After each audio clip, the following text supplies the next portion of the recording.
As tags of food and food porn become synonymous with social media, the food sector is moving towards these platforms for the instant gratification, exposure, and financial gain they offer. 20-year-old Liz Mew is one of many capitalizing on the marketing power of social media.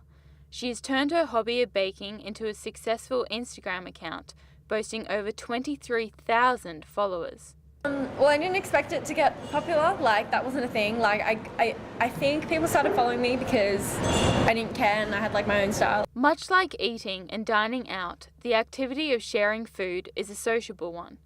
It has become the new review system, a word-of-mouth recommendation that is visible and consumers take to be true.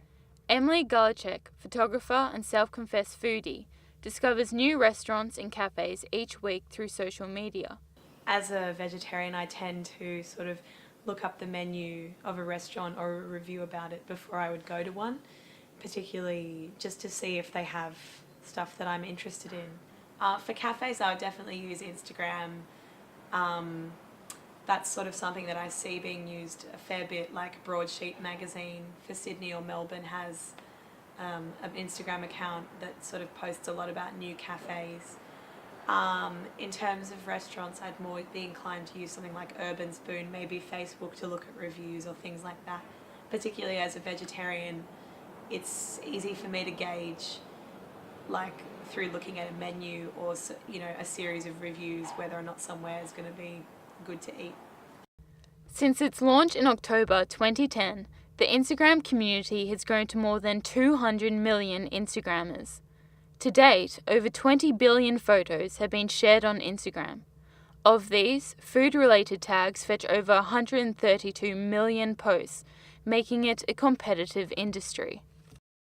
So much competition between friends, people overseas. You do make a lot of friends, but you do make a lot of enemies. And then you get all these people trying to break in and it becomes all about the shout-outs and all about the giveaways. But then also a lot of people lose integrity when you do shout-outs and giveaways.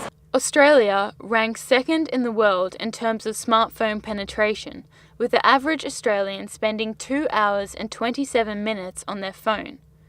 Given such statistics, Nick Ingham of Woollahra's Queen Street Delicatessen believes social media is integral to marketing and promotion.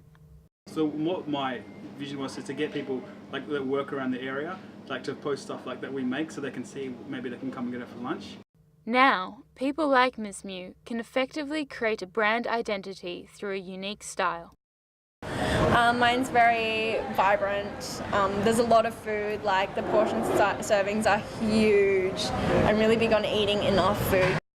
However, whilst none of her recipes are sold at a cost for consumers, for Ms. Mew it is the promise of connecting to a community of like-minded people, enabled by social media, that continues to drive her.